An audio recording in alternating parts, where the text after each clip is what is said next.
Leonilce falando sobre o fim da escala 6x1? Vamos ver isso aí, hein? Na semana passada, vocês pediram pra gente comentar sobre escala 6x1. E eu falei, pô, vou comentar o quê, né? Porque na minha cabeça era um ponto pacificado de que uma escala de 6x1, ela é ultrapassada, ela tá presa no século XIX, ela precisa ser revista com toda certeza. Inclusive, bom dia, boa tarde, boa noite, pessoal do YouTube, todo mundo legal? Você que está assistindo esse corte enquanto você está lavando a virilha nesse momento aí no banho, que eu sei.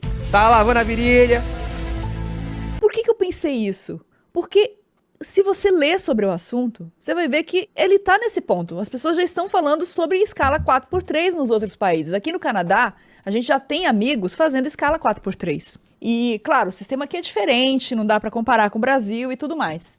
Mas me assustou um pouco. Essa semana eu cometi alguns stories falando sobre o assunto e me assustou um pouco de como as pessoas não entendem como funciona. Primeiro, o processo legislativo.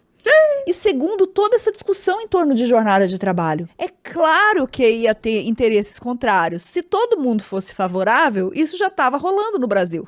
Claro que a gente ia encontrar oposição a essa ideia. Mas eu não esperava que essa oposição viesse dos próprios trabalhadores. Eu fiquei muito perplexa com relação a isso. É síndrome de Estocolmo que chama, né? Quando o sequestrado, ele começa a achar que o sequestrador é um herói, na verdade, né? Então vamos lá, vamos falar sobre a escala 6x1. Esse é um movimento que começou com um rapaz que ele foi eleito, inclusive, vereador. Rick Azevedo, hein? Rick Azevedo, ó. Trazendo essa discussão do Vida Além do Trabalho, né? O movimento VAT. Hoje, dia 15 de novembro, teve manifestação em várias cidades do Brasil, então você vê que a opinião pública está mobilizada com relação a isso. A escala 6x1 nada mais é do que você trabalhar 6 dias e folgar 1. 6 dias, folga 1. A Nilce trabalhou por muitos anos na 6x1. Eu nunca trabalhei na 6x1. Isso é meio que desumano. Mesmo que você consiga folgar, tipo, todo sábado ou todo domingo pelo menos uma vez, o que você faz esse dia? Morre, porque você tá tão exausto que você não tem força pra nada. Você não tem força pra nada, provavelmente você vai ter que gastar esse dia pra resolver algum problema que acumulou durante a semana. Quando que isso, numa escala 6x1, quando que você vive sua vida? A proposta que está circulando, eu vi muita gente sendo contra a proposta, porque a proposta que foi apresentada para o Congresso é uma proposta de acabar com a 6x1 e instituir a 4x3. E a galera está entendendo que vai ser essa substituição. Quando, na verdade, num processo legislativo, você entra com a proposta para ela ser negociada, para ela ser debatida. Pô, isso aqui é um ponto que eu acho sempre legal de deixar claro isso mesmo, tá, gente? Realmente é isso. Toda vez que você vira alguém, né, um candidato lá, um Nicolas Ferreira da Silva falando, a proposta tá ruim, né, o próprio Mamãe Falei, o texto tá ruim. Gente, texto de político que tá indo pra uma PEC, em geral, são textos ruins. E isso só mostra, muitas vezes, a qualidade dos nossos políticos. Mas, enfim. Olha, por outro lado também, os caras nem lê. A gente viu aqui o debate do Mamãe Falei com um cara que é deputado. O cara fala claramente, eu não li o texto. Mano, é a porra de um parágrafo. Ele não leu. Mas enfim. Então eu até entendo, os caras escrevem qualquer coisa, os caras não lêem mesmo. De qualquer maneira, quando a proposta ainda é inicial, ela vai apenas para aprovação, para aí sim, depois que ela entra em tramitação, que os deputados são obrigados a ler, tá ligado? Aí eles são obrigados a ler, eles têm um tempo para isso, se elegem comissões. Só a partir desse momento é que todos os detalhes serão debatidos. Inicialmente, você manda a tijolada. Aí que vai ter negociação pra lá, negociação pra cá. Então, toda vez que você escutar esse discurso aí do... Mas o texto é ruim, não importa. O texto, nesse momento, não importa. O que importa... podia ser uma tuitada. O que importa é entrar em tramitação. O processo no parlamento nada mais é para que se parle a respeito dessa proposta. E mesmo quem propôs, por mais otimista que seja, né, a Erika Hilton, mas ela sabe que a resistência vai ser muito grande. Então, essa proposta de 4x3 é por quê? É para trazer o Brasil para um debate que já está acontecendo no resto do mundo, mas é para conseguir o 5x2. A real é essa. Eu não acredito que ninguém tenha a ilusão de que nós vamos mudar de 6-1 para 4-3. O que acontece, galera? Porque isso vai ter que partir de uma negociação que, obviamente, vai ter resistência. Precisa do apoio popular porque você consegue converter várias pessoas para sua causa. Sim. Se uma eventual oposição delas ao fim dessa jornada pesar nas urnas. Só que existe todo um negócio em teoria de negociação que eu chamo de boi de piranha. É aquele negócio, você vai negociar, você não chega oferecendo o preço que você quer. Se você quiser pagar menos, você chega oferecendo muito a menos. Exatamente. Então aí, ó, tá vendo aqui? O que nós estamos vivendo aqui ao vivaço, galera, é uma aula de negociação. Ah, eu quero cobrar R$1.000 por um serviço. Eu não chego falando pro cliente que vai ser R$1.000. Por quê? Porque ele vai jogar pra baixo. Ele vai falar, tá muito caro, eu só pago 800. Então você joga lá pra cima, cai na negociação, você queima uma gordurinha e dá. Porque para você ir cedendo e chegar no preço que você quer. E todo mundo fez isso. O Guedes era campeão de fazer isso, de mandar propostas absurdas pro Congresso. Por quê? Porque aí a oposição ia entrar e eles iam, não, então tá, cede aqui, cede ali, até chegar no que realmente é objetivado. Claro que, para a classe trabalhadora brasileira, essa é a ambição, de você ter mais folga, de você ter redução de jornada há muito tempo. Porém, a gente sabe, né, não vai ser um debate fácil. Não. E começa justamente por esse choque de informações contraditórias e feitas para tumultuar.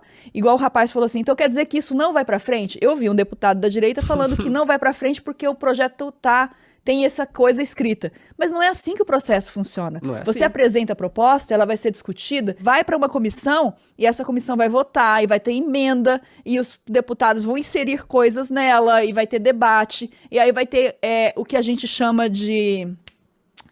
tem sessões públicas, como é que chama? Audiências públicas. Que as pessoas... Inclusive, acho que não sei se é semana que... Acho que é semana que vem, né? Que deve ter a primeira e eu já falei... Se rolar no horário das lives, vamos acompanhar aqui ao vivaço. Segmentos da sociedade são chamados para discutir aquilo, para debater. Então você traz especialistas. Isso é um longo processo. E tudo isso fica documentado e registrado e vai encorpando o texto. O grande problema... Babaca mandou R$5. Quê? Se for contra 6x1, o mercado vai pro buraco. Vai pro buraco. Quem vai pagar as contas do país? Quem? E outra 6x1 é só o começo, depois dá para negociar com o patrão. Foi o que eles disseram. É que a gente está perdendo a noção de discussão e construção conjunta. Porque o que vai ser construído ali vai ser construído com a galera que está no Congresso representando o agro, que está no Congresso representando os empresários, que está no Congresso representando todo mundo. Então, assim, esse processo, lógico, a gente sabe de todos os problemas, que existe a democracia ideal, existe a realidade prática. Eu não estou ignorando nada disso, eu só estou explicando por quê, para a gente endereçar os argumentos que são dados. Então, essa conversa, ela é meio que trazendo o Brasil para o século XXI, porque a gente precisa discutir, não dá para a gente ficar preso nas mesmas formas de trabalho enquanto o mundo avança. Você tem números que mostram que a produtividade da galera aumenta, tipo, a qualidade...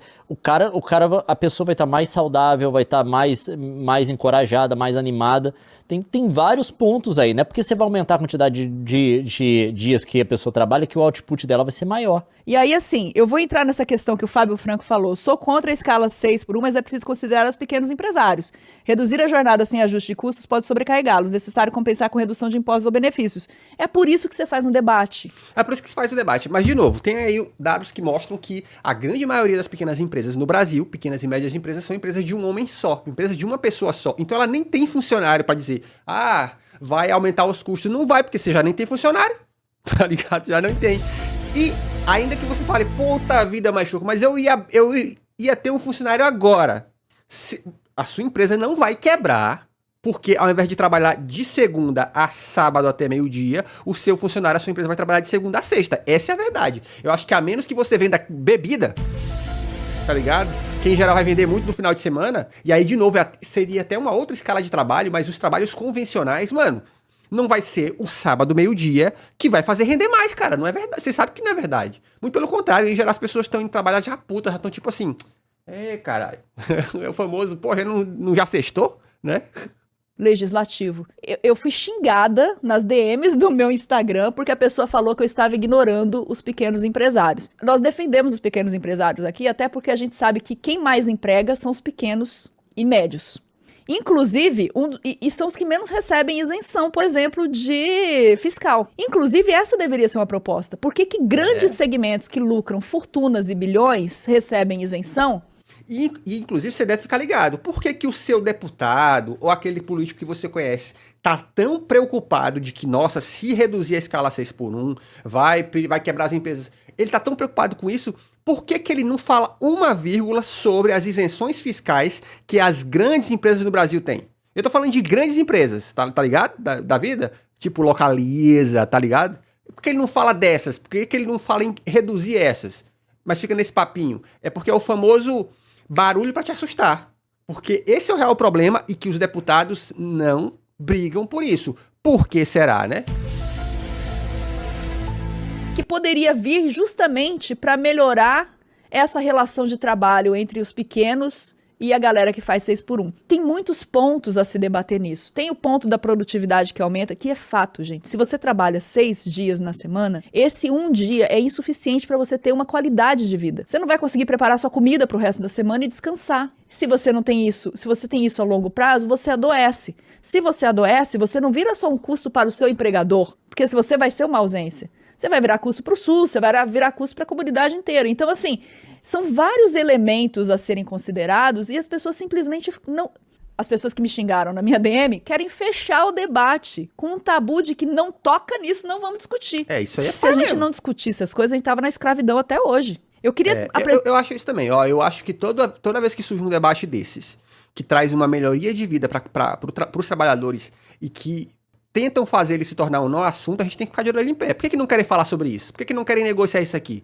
É só foda-se no cu do trabalhador, porra. Vou apresentar para vocês o quanto isso já é falado nos outros lugares, nos outros países. Em todos os países desenvolvidos, a redução de jornada é um assunto que meio que já está materializado. Uma matéria da BBC, semana de 4 dias é salvação do capitalismo, diz economista que coordenou o piloto de redução de jornada em Portugal. Matéria de agora, ainda dentro dessa polêmica aí da discussão. Economia... E ó, eu já vi, galera, até uns coach aí de finanças aí, tá ligado? Coaches do marketing digital, que são super pró-capitalismo, falando assim, ó, se a jornada for reduzida, isso talvez consegue adiar a ideia de uma renda básica universal por mais uma década. Por mais umas 2 décadas. Porque é um caminho que está cada vez mais natural de acontecer. Gente, uma massa de população insatisfeita é a receita pra bomba, tá ligado? Porque a grande verdade é essa, gente. O número de trabalhadores que somos nós somos muito maior do que esses empresários ricos milionários. Se um dia todo mundo ficasse puto, mano, Revolução Francesa. Mas o lance é esse. Nós estamos em um momento que o próprio cansaço dos trabalhadores, que está fazendo com que essa pauta avance, porque os trabalhadores têm engajado muito nas discussões online sobre isso, é que está fazendo com que isso aconteça. Isso é, inclusive, uma lição pra gente. Porque os caras ricos não querem não, mano. Eles ficam aí com todo esse papinho aí e, infelizmente, eles movimentam os parlamentares, porque muitos deles são vendidos para empresário, pra ficar dizendo que não, que vai ser um perigo, que vai quebrar a economia. Mano, os caras mal estudaram, porra. É foda. A gente tem um monte de parlamentar aí que fica com esse papinho de educação vai salvar o Brasil. Esses caras mal estudaram, porra. E eu não tô falando do cara antigo que veio do interior, não. Eu tô falando dos caras aí que estão aí há anos e os caras não estudam, porra. Os caras trabalham 3 dias na semana só e não estudam, porra. Gomes defende a semana de 4 dias de trabalho não para tornar as pessoas mais felizes, mas sim porque acredita que assim será possível salvar o capitalismo. Liberal Babaca mandou R$5. Oi. Trabalho dignifica, descansar 2 dias na semana é coisa de preguiçoso. Pois eu quero, mas é curtir preguiça. Igual os empresários. Do livro Sexta Rico aí que são contra. Sexta-feira é o novo sábado, o professor de economia da Universidade de Londres afirma que o mundo passou por transformações profundas ao longo das últimas décadas, mas o trabalho não acompanhou essas mudanças. Essa afirmação dele é factual. De fato, sim, a tecnologia aumentou, a automação aumentou e o trabalho não acompanhou. O resultado são funcionários estafados e famílias exaustas. Isso pensando na realidade dos países em que prevalece a escala 5 por 1. Enquanto o Brasil vê ganhar fôlego a campanha para acabar com a semana de 6 dias de trabalho e 1 de folga, Gomes aplaude a iniciativa considerando o modelo algo reminiscente do século XIX, que foi exatamente aquilo que eu falei. Mas frisa a necessidade de que as mudanças sejam graduais e bem planejadas, com diferentes soluções encontradas para diversos setores. É isso que faz um processo legislativo. Exatamente. E o que nós estamos fazendo, nós, como população, ao levar essa pauta, a forçar ela no Congresso, o que nós estamos fazendo é botar esses caras pra trabalhar. Eles vão ter que pensar em caminhos. Tipo assim, mano, nós queremos. Mas como vai ser? Pensa, filha da puta. Tu não tá aí ganhando R$40 mil por mês? Bora, apresente soluções. Exatamente para isso que você vai debater, que você vai levar para lá. A gente tem que resgatar esse conceito de democracia. Parece que as pessoas esqueceram que existe essa parte. Mas vamos continuar. Considero que já está na hora de terminar o X para 1 para dar espaço de forma prudente e bem estudada para a semana de 4 dias. Mas isso daí é um salto que vai demorar anos. Eu não acredito que a gente vai conseguir ter semana de 4 dias no Brasil ainda. Mas a de 5x2 eu acho muito factível. Gomes coordenou o projeto piloto da semana de 4 dias organizados pelo governo de Portugal, seu país, em 2023, para implementar a semana de 4 dias em 41 empresas voluntárias. Olha aí, o comentário aqui, ó, do chat. Em grandes centros, a molecada não quer mais trabalhar nessa escala e ganhar pouco. Não sei como é nas pequenas cidades, sem opção de trabalho. Precisa dessa lei, sim. De fato, cara, a gente vê, todo dia você vê aí um monte de matéria, né, dessas Forbes da vida falando, ai, que a geração Z não quer trabalhar. É só os patrões sentindo que não estão mais conseguindo mão de obra fácil. Ao fim do período teste, apenas 4 empresas queriam voltar para o projeto de 5 dias por semana. Então, das 41, só 4 acharam ruim. Todas as outras adotaram essa semana menor. Historicamente, ele diz que essas transições sempre foram acompanhadas de grande resistência do setor empresarial, óbvio, mas afirma que encarar a mudança traz grandes benefícios para a economia. A adaptação é muito mais fácil do que de partida as empresas vão ao dizer, afirma. Aí segue a entrevista dele, se você quiser. Tá aí o título da matéria, você pode ler por você. É muito interessante a fala dele. E assim, não tô comprando todos os argumentos dele, não. Mas eu acho interessante apresentar que existe uma experiência acontecendo no mundo. Se empresas não adotariam se não tivessem vantagens. Haddad Liberal mandou R$5. Ó, Haddad aí. Trabalhar 6 dias é só questão de meritocracia. Só Quem questão. quer vencer na vida faz até mais. Faz mesmo. Sabe que curioso, se a gente parar pra pensar, né, gente? Olha só, vamos pro mercado financeiro, tá? Mercado financeiro, esses mercados onde já, teoricamente, a galera ganha mais. Essa galera já trabalha 5x2 há muito tempo, até menos, tá? Se você já teve a chance de prestar serviço pra quem ganha muito dinheiro, mano, esses caras trabalham muito menos há muitos anos. Isso não é nenhuma questão entre eles. O problema é que o que eles querem é ter uma massa de proletários disponível o máximo de tempo possível pra eles. Então, a ideia... Cara, isso... Inclusive, olha como isso é louco, né? A ideia de que no final de semana eu não vou ter disponível um proletário disposto a trabalhar por um salário de merda. Nossa, isso deixa os caras boladaço, né? E olha que nem isso que vai acontecer. Porque no fim só vai abrir mais novos postos de trabalho, né? Uma nova escala. Mas olha que doideira, né? Inclusive, quem argumenta isso, né? Ah, mas o mercadinho vai fechar. Porra, e daí, mano? Tipo assim...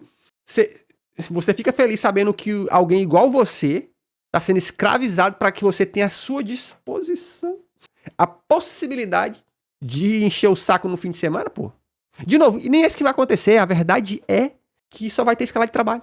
Então eles viram vantagens que são muito maiores do que o que eles perderam abrindo mão de um dia na jornada do trabalhador. Isso precisa ser considerado, porque muitas vezes o empresariado nem sempre ele tá ligado às tendências, ele tá antenado com o que tá acontecendo no mundo. Nunca tá. E muitas vezes ele tá preso a modelos que são modelos herdados, que funcionam para quem tá no poder e com dinheiro. Vamos ler mais uma matéria. Veja só, fim da escala 6x1, conta não fecha para o varejo, diz a Associação de Farmácias. Aí você vai ver, assim, a ponto contrário, tá? A mobilização em torno da proposta que quer reduzir a Associação de Farmácia. A jornada de trabalho legal no Brasil pegou o empresariado de surpresa. É o que diz o executivo Sérgio Mena, CEO da Associação Brasileira de Redes e Farmácias e Drogarias, a Abrafarma. Não estava no nosso radar, afirma o empresário. De Nova York e dos Estados Unidos, onde estava em conferência do setor, ele diz que acompanha com preocupação o avanço da proposta apresentada pela deputada Érica Hilton. O Brasil tem 32 mil farmácias. A Abrafarma representa 11 mil delas, que respondem 49% da movimentação do setor do país, com cerca de 1,1 bilhão de atendimentos anuais.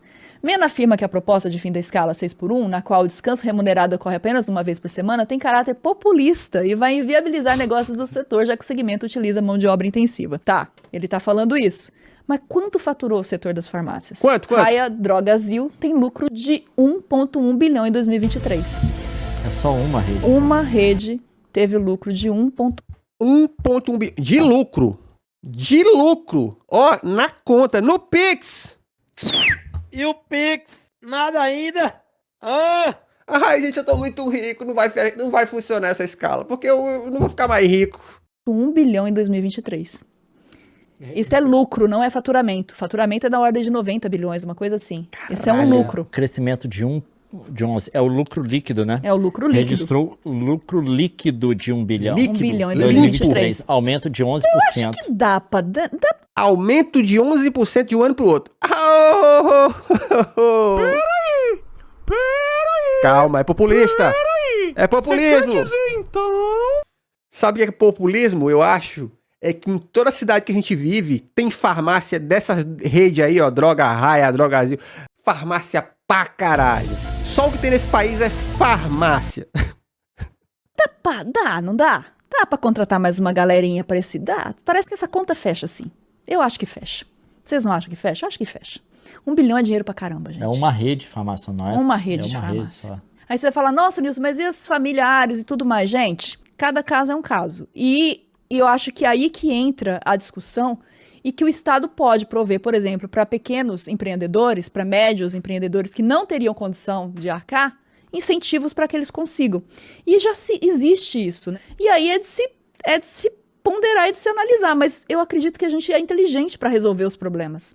Agora, o problema 6x1 é um problema gravíssimo. E não dá para resolver um problema de milhões de pessoas afetadas fugindo desse debate. Que Exato. é que me parece que, quando você aponta esses argumentos, você intenciona fazer. Ai, vai quebrar a economia. Ai, não sei Vai quebrar as farmácias. Vai sim. o quê. Pera lá, gente, não é assim não. A escravidão não quebrou a economia, o 13º não quebrou a economia. E se a gente não avançar, se não tiver a capacidade de trabalhadores começarem a lutar por seus direitos e melhoria de qualidade de vida, a gente estava presa nas minas de carvão da Revolução Industrial até hoje. E vou te falar, esse dinheiro que as farmácias não querem pagar pro trabalhador, sabe pra onde é que ele vai? Obviamente não todo, tá? Sabe pra onde é que ele vai? Pra bolso de médico, que farmácia fica dando de comissão. Aí vamos fazer uma viagem de cruzeiro pro médico que indica o remédio tal. É pra isso que vai, tá? Vocês estão ligados?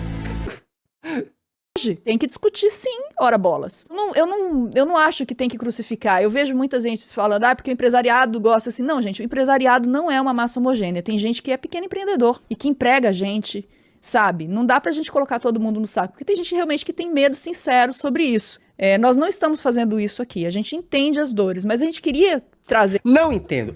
Aí eu discordo nisso. Sabe por que eu não entendo? Sabe por quê? Porque, bicho, vai lá, ó. Você que tá vendo esse corte, se você é empresário, não, você vai me perdoar, irmão. Tem muita coisa que você pode falar, pô, não dá tempo, é muito complicado, eu sou ocupado demais. Mas fazer as contas, bicho, fazer as contas é teu trabalho, porra. Tipo assim, desculpa, pra isso eu não passo pano, não, porque quando eu era um trabalhador numa empresa convencional, não passava um pano pra isso pra mim, não. Então, assim, fazer as contas, irmão, é teu trabalho. Pô, sentar aqui, será que eu dou conta de pagar? Será que vai quebrar se eu não abrir sábado, meio-dia? Será que vai? Eu acho que não vai. Porra, então, será que eu vou ter que contratar mais um funcionário? Será que eu vou ter? E será que ao ter mais um funcionário, eu vou ter alguma vantagem? Esse cara vai render mais? Tá? Porra, os caras não querem fazer o básico, mano. No Brasil, infelizmente, tem esse problema. Muitas vezes, o empresário não quer fazer o básico, que é tentar contratar bem um funcionário. O que é contratar bem? Fazer uma entrevista para contratar o melhor funcionário. Não faz isso. Segundo, os caras não fazem as contas básicas, porra. Essa conversa para o fato de que esse lado empresariado, mesmo pequeno, ele tem muito mais representatividade e poder de representatividade no Congresso do que a galera que trabalha. Então, essa conquista, se ela acontecer, ela vai, com certeza, não ser atropelando esses interesses do empresariado que é representado no Congresso. Agora, não tem como achar justa a escala 6x1. Não tem, porque as pessoas vão adoecer. E a gente já tá vendo isso no Brasil. A gente tá tendo adoecimento de toda a ordem, gente. A gente tá tendo alto número de afastamento por burnout, por depressão. E famílias que não conseguem se estruturar. A raiz do problema é que tipo de país que a gente vai querer. A gente vai querer um país em que as pessoas conseguem viver, ou a gente vai querer um país de gente que só trabalha para trabalhar. Porque é o que tá acontecendo. As pessoas trabalham para trabalhar. E as mensagens que eu tô recebendo de gente que trabalha, eu recebi de uma moça, ela trabalha em farmácia. Ela tem 40 anos e a vida dela é trabalhar para trabalhar. Ela chega em casa, ela não tem mais os pais, ela não tem um relacionamento afetivo, porque ela não tem tempo e não tem energia para desenvolver relação social. Gente, que vida é essa, gente? Como é que dá pra ser a favor disso? Agora, quando você pega esse problema e leva pra escala da sociedade, é essa sociedade que a gente quer? Me incomoda muito ver jovens do lado da não conversa. É porque, na verdade, cara, esses jovens, infelizmente, eles foram enganados durante muito tempo de que, ó, se vai quebrar. Gente, a maior... Ó, você que é jovem que tá vendo esse corte, deixa eu te falar. O seu chefe vai rasgar o... Eu vou exagerar aqui no... O seu chefe vai te contar toda a história do mundo, mas ele jamais vai te contar quanto ele fatura. E o pior, não é nem só isso. E eu falo porque eu já conheci muito o patrão. Cara, o problema dos caras é que eles gastam dinheiro pra caralho com eles mesmos, tá ligado? Tipo assim, se os caras fossem fazer as contas na ponta do lápis, tipo assim, se eles liberassem ali um prolabore pra eles certinho, mano, eles não tinham metade dos problemas que tem. O negócio é que os caras são dublê de rico, porra. Os caras têm um negócio que fatura 10k, ele gasta 8 mil só nele, porra. Só com ele. Aí, funcionário é custo, aí tudo. Bota os filhos no melhor escola, tudo, tá ligado? Aí fica esse papinho, mas eu quero o melhor pra mim. Mano, eu já conheci pessoalmente. Dono de farmácia mandou R$5. Diga. Choco. Pelo Queremos menos, as pessoas sabe? doentes. Se elas trabalham mais, consomem mais remédios para dores, depressão e etc. Eu quero é vender opioides para a galera. Quero Claro que escala quer, né? 7x0. Exatamente. E aí, ó, eu já conheci pessoalmente empresários que eles preferiram fechar o negócio do que vender o próprio carro pra poder segurar as contas. Gente, é o famoso pau no cu dos prejudicados. Irmão, o patrão não está... Na maioria dos casos, tá? Vai ter uma exceção aqui, um unicórnio ali, outra acolá. Mas, em geral, eles não estão preocupados com a vida do funcionário. Quem tem que se preocupar com a sua vida funcionária é você. Você que tem que procurar o melhor pra você, porque o seu chefe não vai, tá? Porque quando a gente fala disso, parece que... Nilce querendo fazer conta com a bolsa do pequeno empreendedor. Eu não. Eu sou pequena empreendedora. E o que eu estou dizendo aí, nós somos inteligentes, pelo amor de Deus. Aí, querendo fazer conta com o bolso do pequeno empreendedor. Amigo, as grandes empresas fazem conta com o seu bolso o tempo inteiro, ó, seu bobinho. Cara, presta atenção numa coisa. Vocês estão ligados que você vai numa farmácia hoje, você não consegue comprar um remédio se você colocar o seu CPF lá. Por N motivos. Eles vão dizer que não. É aquela velha história. Olha, se você botar o CPF aqui, essa dipirona custa R$5. Se você não botar lá, custa 50. É o que acontece. Vocês estão ligados? Então vocês estão ligados que as farmácias têm o seu histórico de compra de remédio, eles medem o seu bolso o tempo todo, pô, e vendem os seus dados. Pô, deixa de ser inocente. É muito inocente se o cara falar, ai, tá fazendo média com o bolso do pequeno empreendedor. Irmão, empresas no mundo real medem o seu bolso o tempo inteiro. Elas sabem o quanto você gasta, elas sabem em que período você gasta, elas se preparam pra fazer você gastar ainda mais. Deus. Sabe? Se achou saída pra tirar a criança das minas de carvão, acha saída pra tirar a galera do 6x1. É uma questão de escolha. Começa pelos grandes segmentos. Não precisa começar pelo pequeno empreendedor. Justo. É uma rigidez de pensamento, gente. É extremamente complicado isso, porque a mesma galera que reclama do Brasil ser retrógrado, aí vai reclamar agora quando alguém fala contra a escala 6x1, enquanto Europa e América do Norte estão experimentando a 4x3. Se você quiser pensar no Brasil que esteja em termos trabalhistas, legislativos, andando, ou pelo menos próximo, se não alcançando, as grandes economias do mundo, esses são modelos que eles adotam. Qual que é o ponto? Será que não é um ponto de você estar repetindo um discurso de quem tem que prestar contas para investidor de campanha? É muito mais fácil, eu acredito, da pessoa que está comentando aqui, precisa ter uma família, um familiar trabalhando na 6x1, ou você mesmo acabar trabalhando no 6x1. Eu te falo, eu tinha diploma de jornalista e eu trabalhava em 6x1. Eu vivi isso, eu sei o que é, eu senti na pele o que é.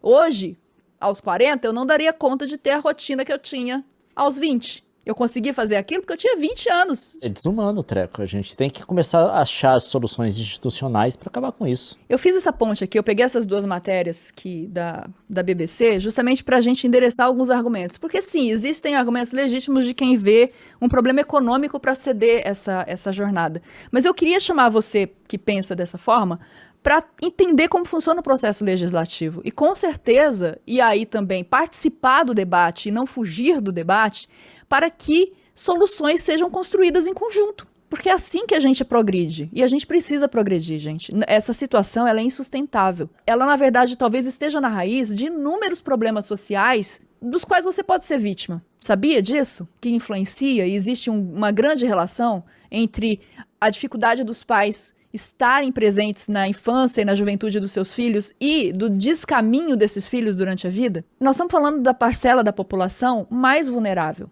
E se a gente quer uma sociedade melhor, é essa parcela que precisa receber investimento. Mas, por exemplo, empresas que ganham incentivo do governo, segmentos empresariais que recebem isenção fiscal. Essa galera pode ser a primeira a puxar. Exatamente. E bancos, farmácias, locadoras. Esses caras têm incentivo que você não tem noção, pô. E aí fica, eu tenho que proteger esse cara.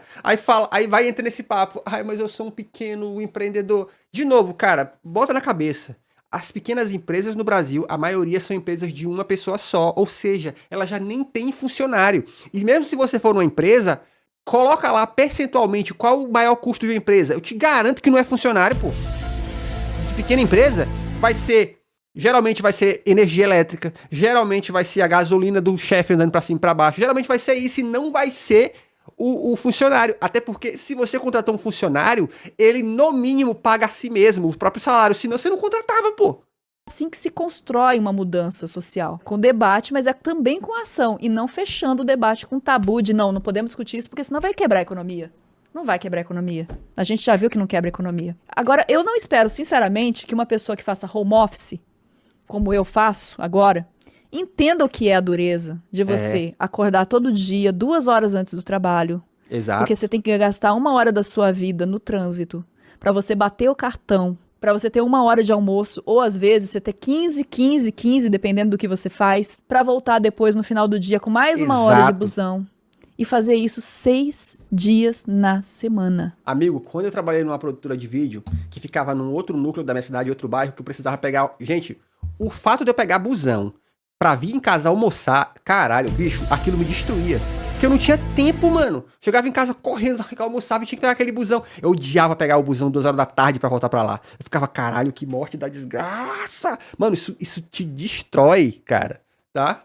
Só quem viveu sabe. Aí no 7º dia, aí você tem que arrumar o jeito de pegar o seu dia livre durante a semana, porque você precisa ir no banco, né? Você precisa resolver um treco no banco, aí você pega o ônibus de novo pra ir no banco. Aí você vai resolver outro tipo de problema que você tem que resolver, você vai chegar em casa depois cansado e vai ter que preparar comida. Se você tiver filho, eu não sei como é que você vive. Exato. E tipo, não tem como, gente. Vamos colocar todo mundo que tá defendendo isso. A gente não pode naturalizar lucros de 1 bilhão com pessoas trabalhando a 6 por 1. Os Exato. 2 dias semanais, gente, é humanidade. E a gente tem que lutar pelo menos por isso. Eu, sinceridade, eu não tenho esse otimismo. Considerando o quadro político do Brasil hoje, a forma como o debate se deu, as respostas que eu recebi no meu Instagram, eu não tenho nenhuma ilusão de que o 4x3 vai ser a nova jornada. Eu acredito que a gente vai caminhar nesse debate. Eu acredito nessa conquista, se o povo se unir de fato, encontrar pontos em comuns no debate e a gente tentar conversar e construir algo novamente. Não tenha medo dessa conversa. Igual a menina falou que nós prestamos uma menina muito magoada comigo, falou que nós prestamos um péssimo serviço ao Brasil porque a gente estava tocando nesse assunto. Pense de mim o que quiser, mas não fuja dessa conversa. Ai, não pode falar sobre esse assunto. Por quê? Porque eu não vou poder escravizar alguém. Tá, conversa Tem um com pouquinho qualquer de pessoa que faz. generosidade. Conversa com alguém que faz 6 para 1. Queria só que assim, vamos manter manter a cabeça aberta, gente. Não deixa o radicalismo fechar a sua cabeça e fechar a sua visão de mundo. E você tá com um pensamento rígido. As coisas não funcionam assim. Você tem que lembrar do passado. A gente já conquistou algumas coisas com a união de grupos que pensam diferentes, de interesses diferentes. E o pessoal que emprega precisa entender, ainda mais se você trabalha com gente que precisa ser criativa ou que precisa ser simpática. Seu vendedor vai vender com mais simpatia, vai ser mais carismático se ele não estiver morto. Simples assim, ele vai... O problema, aí eu tenho um contra-argumento pra Nilce aqui. Esse argumento de que se o trabalhador não estiver cansado, ele vai se apresentar melhor e tal. Deixa eu falar que existe uma outra conta que eles fazem, Nilce, que é a seguinte: se o custo do trabalhador for muito baixo, que é o que eles desejam, ou seja, se o trabalhador trabalha muito e ganha pouco, não importa se ele vai estar morto. Sabe por quê? Porque ele é tão barato que eu só troco ele por outro. Então, eu pego um trabalhador neófito, que é o cara que chegou no mercado de trabalho agora, o jovem, todo emocionado, porque eu vou vencer, vou trabalhar, vou dar o sangue. O patrão explora ele por 1 ano. Depois de 1 ano, ele percebe que nada vai mudar, que ele não vai ganhar mais, que ele não vai ter aumento, que ele só vai se fuder. Aí ele começa a baixar o rendimento, o patrão vai lá e troca ele pelo próximo. Que era isso que sempre acontecia. Agora tá mudando porque a geração Z só tá dizendo, foda-se, eu não quero trabalhar esse tanto e ganhar tão pouco. Mas era o que acontecia, gente, a vida inteira. Tá ligado? Então, assim, quando o custo é muito barato, eles não precisam se preocupar. Ah, foda-se, eu troco por outro. Então nem aí, mano. Atender o seu cliente com mais paciência, ele vai fechar mais vendas se ele não tiver num burnout, desgastado, pensando na casa dele que tá com problema. O cara que opera o seu maquinário na sua empresa, pequeno empreendedor se você tiver, ele vai correr menos acidentes, ele vai ter menos risco de quebrar o seu maquinário numa desatenção se ele estiver descansado. Altruísmo egoísta. Começa a pensar um pouquinho nas repercussões das coisas. A sua vida melhora quando a vida do outro melhora. A gente vive conectado. É importante demais chamar a atenção para isso. Então, se você é um pequeno empresário, eu acho que você também podia começar a pôr no papel. O que acontece? Tem um empresariado também que é meio despreparado. Muitas empresas, inclusive, fecham porque a galera não... É por isso que eu não sou chamado para palestra de empresário. Porque a última vez que eu fui, eu falei, vocês sabem que isso só acontece porque vocês são assim, né? Deixem os empresários aí. Ah, eles se achavam, não, porque... Sabe, ó, na minha cidade começou a acontecer uma parada que era o seguinte, chat. Os empresários, na febre dos blogueiros, eles começaram a contratar influenciadores, né? Aí chegava pros influenciadores e... Influenciador, quantas mil visualizações vocês têm nos seus stories? Aí o influenciador falava, tenho 1.000, 2.000, 3.000. Ele, Aí, de uns anos pra cá, os empresários começaram a expor no Instagram coisas que antes ninguém sabia, que é as viagens pro exterior, tá ligado? Só que numa cidade pequena, quem viaja... Vocês sabem, gente, um grande gatilho pra as pessoas gastarem dinheiro é viagem, filhos, casamento, essas coisas. Então o cara começa a viajar e mostrar a família feliz viajando, porque afinal de contas ele tem dinheiro, ele começa a ter mais view. Aí o que ele pensava? Peraí, eu tenho mais audiência do que o influenciador que eu contratei. Então eu sou mais pica do que ele? E aí eles iam pras palestrinhas e metiam esse louco. Não, porque eu sou empreendedor, eu tô envolvido no meu trabalho. Tô envolvido na minha empresa. Envolvido como? Porque fazia stories pro Instagram. Só que ele não entendia que ele não tava vendendo a empresa dele. Ele tava vendendo a si mesmo. Então ele ganhava like e interpretava errado. Aí os caras iam pras palestras e começavam a falar isso. Aí um dia me convidaram pra uma. Aí eu falei assim, gente, eu aposto... Vocês sabem disso, eu mandei essa. Vocês sabem que a audiência de vocês só é alta quando vocês estão viajando pro exterior, né? Vocês sabem que tem diferença das views de stories quando vocês estamos indo pra Disney, ou quando vocês estão só aqui no dia a dia. Vocês sabem que tem diferença, né? Os caras me olharam estranho. Então, o ponto é, existe uma massa de empresários no Brasil que se acham as puta Coca-Cola do mundo, só que não sabem coisas básicas, não sabem matemática básica, não sabem... Quando eu digo matemática básica, eu tô falando de estatística, tá? Se eu reduzir isso aqui, que aparentemente vai reduzir minha produtividade, mas todo mundo tá falando que não vai, será que eu consigo vender mais? Será que se eu tiver um trabalhador mais qualificado e preparado, será que eu não vou render mais? Ah, mas o cara só olha assim, mas eu vou ter que pagar mais. Puta, mano, caralho. Você tá entendendo que você tá deixando de trocar o resultado X, 2x por 1x, porque você tá preocupado com o custo, porra. Regra de 3, simples, né? Sabe fazer conta de faturamento. Isso é um problema real, tá, gente? Eu já fiz matéria sobre isso, inclusive, que existe estatística de negócios que fecham por má administração, porque a galera não sabe administrar entrada, fluxo de caixa, ou que pega dinheiro da empresa para, tipo assim, paga pros acionistas que às vezes são membros da mesma família, fortunas, e vai esvaziando a empresa e sem considerar a entrada e fluxo de caixa. E aí... exatamente. Eu já vi também reportagem sobre isso, que tipo assim, o cara tem um negócio lá de família, aí ele bota o filho pra ser gerente, e pra esse filho, que chegou no mercado de trabalho agora, ele tá pagando 5 mil reais de salário, enquanto o mercado em geral paga 1.200 reais pra aquela função, tá ligado? Mas é porque é meu filho e tal. Beleza, só que você tá fudendo seu negócio. Ele não vai ter capacidade competitiva, tá ligado? A empresa quebra, muitos até culpam o governo por causa disso, mas é má administração. Você que é um bom administrador, começa a computar na sua conta maquinário quebrado, vendas perdidas. Porra, uma vez eu vi na internet, chat, a galera falando assim, ó. Não sei se vocês conhecem, mas nos estados do norte tem uma grande rede de supermercados chamado Supermercados Mateus. Cara, os caras são gigantes, são ricos. É tipo atacadão, tá ligado? Nesse pique. Aí, volta e meia surge na internet assim a galera mostrando o dono do supermercado Mateus chegando numa unidade pra trabalhar, num golzinho branco. Todo mundo, olha como ele é humilde. Ai, que ele é humilde, ele chegou num golzinho branco. Esse papinho. Aí corta pra casa do cara. Um terreno, mano, gigantesco. Bicho, cara, eu fico puto com gente que paga pau de empresário rico porque o empresário rico chegou num golzinho. Mas vocês prestem atenção, porra. Ai, caralho. A conta do cara pipocando. Não, mas ele é humilde o cacete. Vê quanto é que eles pagam pro funcionário dele lá no caixa. Aí você vai ver a diferença. Entendeu? E tenta relacionar com o estado emocional do seu funcionário, com a saúde dele. Ninguém é máquina, cara. A gente adoece. Trabalho 5x2. Meu pai trabalha 6x1 e posso falar com propriedade. Só espero as férias uma vez por ano para poder viver um pouco. Sinto falta dele depois. Falam em governo dar incentivos sem dizer que nós vamos ter que pagar com mais aumento de imposto e inflação. Governo gastando pesado, não corta super salário de juízes, senadores, deputados. Eu concordo perfeitamente, esses super salários são absurdos. Demoniza o lucro da empresa. Eu não estou demonizando o lucro da empresa. A gente está questionando o argumento que a gente tem. Porra, e você tem que questionar lucro sim, porra. Para com isso, que porra é essa? Eu não posso questionar lucro da empresa. Ah, porra, chupa aqui pra ver se sai leite. Ah, engraçado. Rapaz, é foda, é foda. Olha só, olha só. Você, o cara que fez esse comentário está nesse momento questionando o salário de funcionário público e tudo. Mas se questiona lucro de empresa, não pode questionar. Ah, você presta atenção, pô. Ah, é cada um. Esses dias eu vi uma foto do Xandão na internet. Xandão com um relógio que a galera... Olha só, o Xandão com um relógio de 300 mil reais. Mas como se ele só ganha 40 mil? Os caras acham que o Xandão... Primeiro que ele não só ganha 40 mil, tá? Porque os cara, o cara, além de juiz do STF, que tem um monte de regalia, um monte de benefício... Oi? Fala Choco, fala chat, beleza?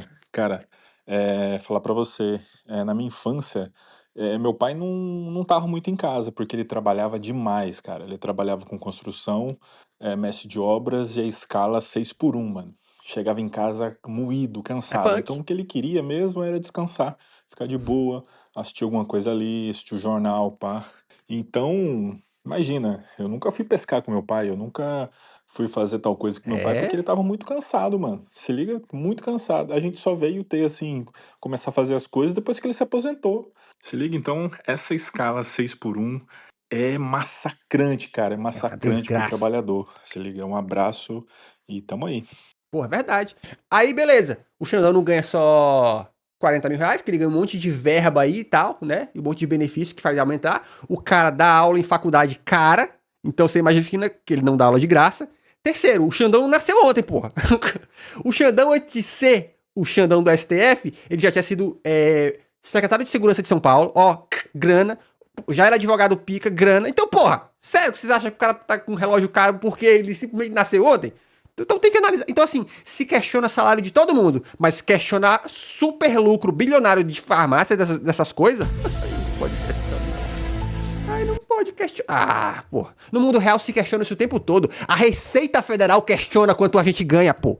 E o cara da associação dizendo que essa mudança vai inviabilizar os negócios dela, e a gente tem pelo menos uma das grandes redes de farmácia do Brasil lucrando 1 bilhão líquido. Olha o seu raciocínio. A gente tem o problema no Brasil dos super salários, do dinheiro sendo gasto em lugar que não deve. A gente tem o problema das emendas PIX. A gente tem todos esses problemas. Mas o que a gente está falando agora? A gente quer uma solução para o problema do trabalhador. Todas essas mazelas do Brasil não tem que existir aos custos justo de quem trabalha.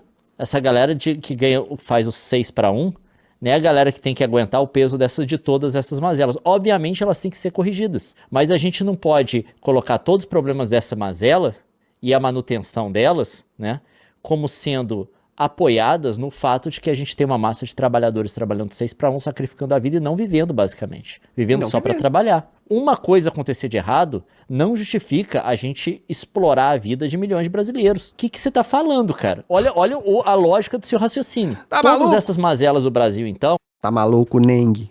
Pelo fato delas existirem e de custarem no bolso do brasileiro, é por conta delas que a gente tem que coibir qualquer tentativa de dar melhores condições para essa massa de trabalhadores que são sacrificados para sustentar a economia do país. Não faz absolutamente nenhum sentido esse argumento. É simples, uma coisa, a gente tem todas as mazelas do Brasil, o brasileiro tem que pagar imposto. Obviamente a gente está sustentando militar, sustentando juiz, sustentando filha de militar, a gente está sustentando político que trabalha 3 dias na semana, com uma vida que é totalmente distante da média do brasileiro, em termos da realidade material que eles experimentam. Isso existe, isso é um problema do Brasil. A gente tem as emendas PIX, mas a conclusão que você fala, portanto, a gente não pode falar de dar uma melhor condição de vida para essas pessoas que trabalham no 6x1? Eu queria entender na cabeça de uma pessoa como é que ele conecta uma coisa com outra. Não é que não conecta. Aí eu não tenho dó não, cara. Não conecta. Isso é burrice ou mau caratismo. Mas eu acredito muito em burrice, cara. Existe muita gente burra no Brasil que se passa por inteligente. Eu já vi vários, mano. Já vi vários. Problemas do Brasil, portanto, a gente tem que continuar explorando uma massa de milhões de brasileiros de uma vida que eu não desejaria pra mim. Não, é muito Não, engraçado. você desejaria viver no 6x1? Se não, você não tem direito de reivindicar isso pra ninguém. Eu não sei Exatamente. a lógica... Esse argumento é bom. Esse argumento é bom. Pô, você quer ver nessa fudida que nem assim? Então não deseja isso pros outros, pô. Qual que é a lógica da cabeça da galera? Vai aumentar o imposto pra... Não, e portanto, eu não quero, mesmo que fosse, vamos fingir isso, que a gente não, que não tivesse outro jeito, a não ser que aumentar o imposto pra galera. Não, eu não quero que aumente imposto pra mim. Portanto, vamos explorar essa galera. Vou dar pra eles a vida que eu não quero pra mim. Pois é. Porque, óbvio, vai aumentar imposto. Mas aí a gente tem que endereçar o lance de que tem gente no Brasil que acha que vale mais, que a vida dele vale mais que a dos outros. Existe isso. Tem. Porque é o que fundamenta esse pensamento. É o que fundamenta o pensamento de que, ok, não podemos mexer na escala 6x1.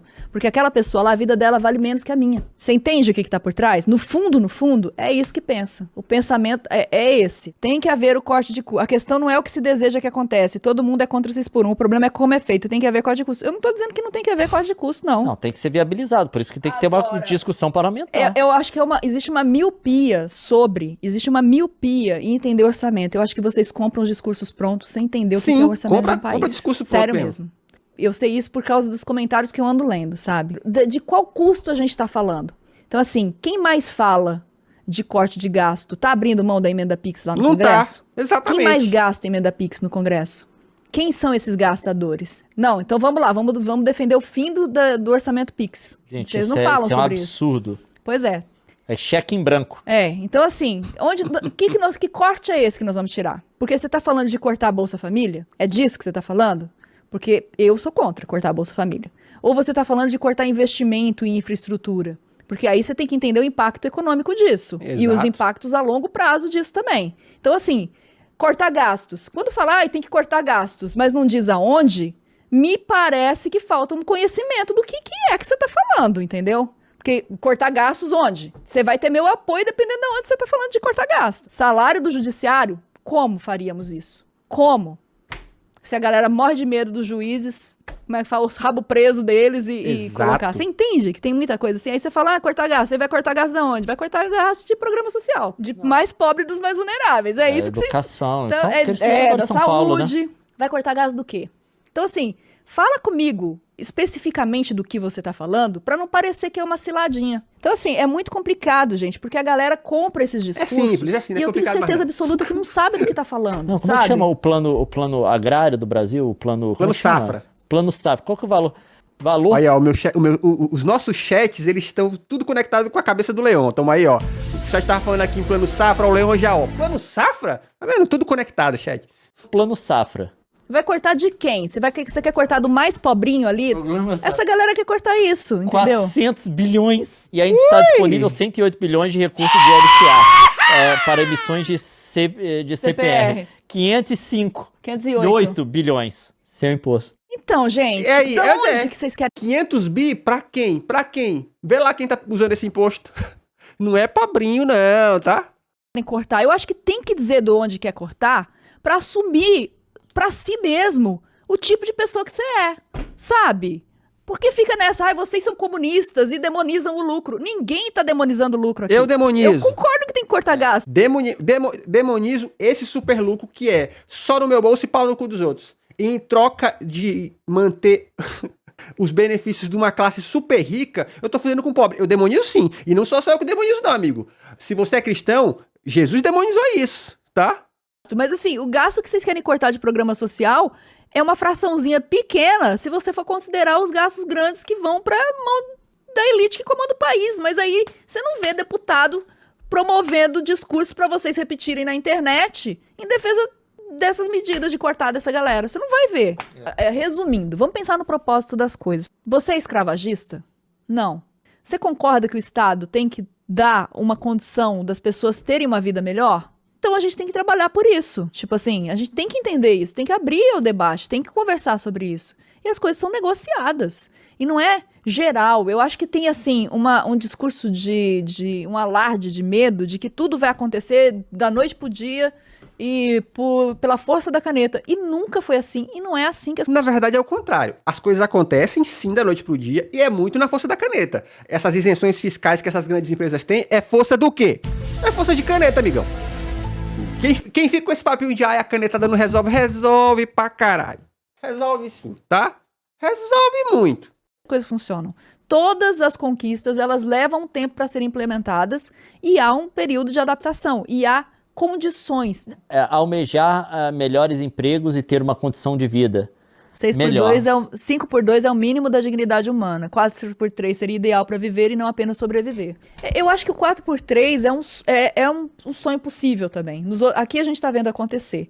Mas eu acredito que quando a experiência aqui for consolidada, vai ser mais fácil discutir no Brasil, porque ainda não está consolidada para cá. Eu acho que o 4 por 3 ainda é uma coisa mais distante, mas o 5 por 2 é algo super viável se houver esse esforço. Agora, a gente não pode ser ingênuos de achar que não vai ter resistência. Obviamente vai, né? Ninguém vai querer abrir mão de 1 bilhão de lucro. Essa discussão de redução de jornada de trabalho pode incentivar a substituição de pessoas por robôs no futuro? Não é a maior precarização do trabalho, Que vai garantir. ou seja, espremer mais essa galera, colocar o trabalhador para trabalhar sob condições mais humanas, que vai evitar a substituição da mão de obra por máquina.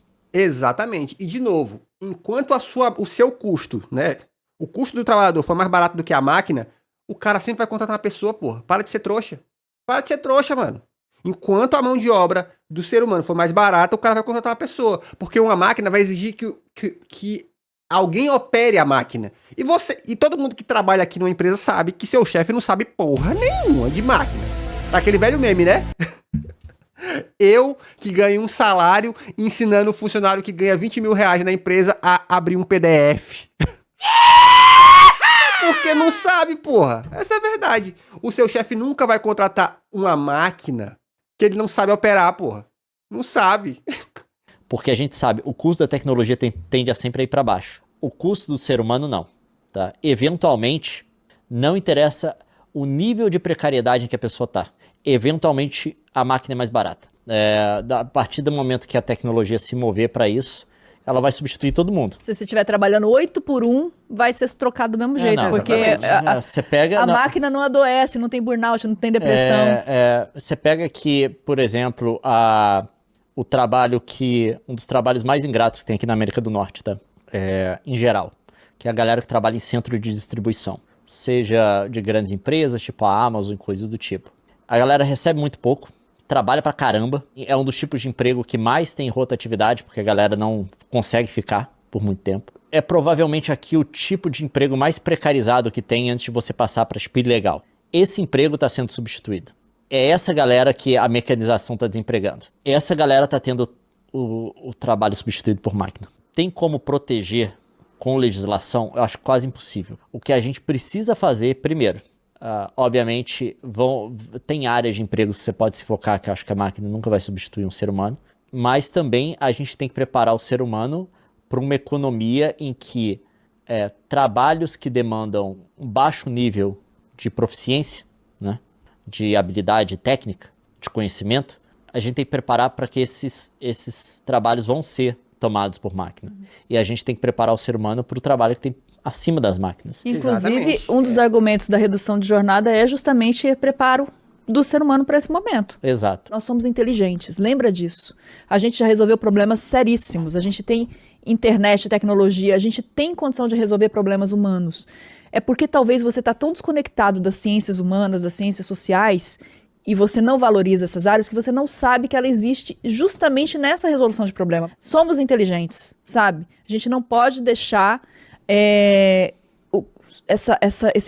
essa ideia de que as coisas não têm saída tomarem conta da gente, porque a gente não tem saída mesmo, mas, cara, existe saída sim. Igual a gente estava conversando hoje, né? Hoje não, ontem.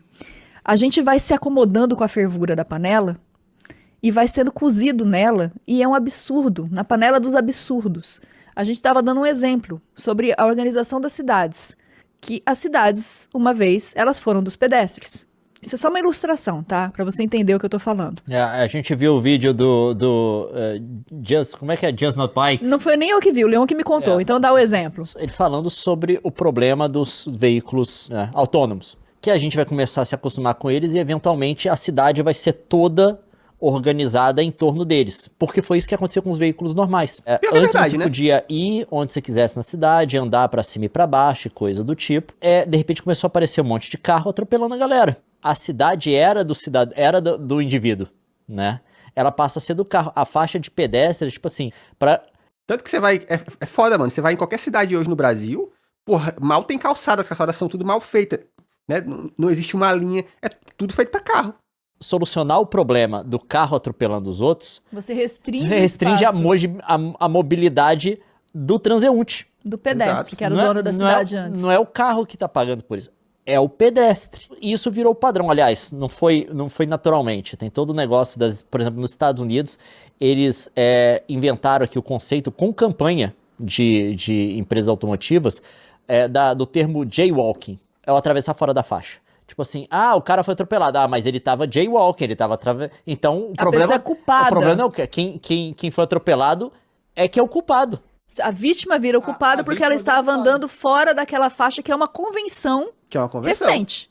Aí começou a constranger a mobilidade urbana, os transeuntes começaram a ficar foram ficando restringidos só o espaço pequeno da calçada. Depois tem um espaço certinho pra você passar. Aí as avenidas foram ficando maiores e maiores. Aí você agora tem o semáforo, porque limita não só o lugar que você vai passar, mas o tempo pelo qual você vai passar. Isso vai acontecer com o veículo autônomo também. A gente vai começar a organizar toda a cidade em volta deles.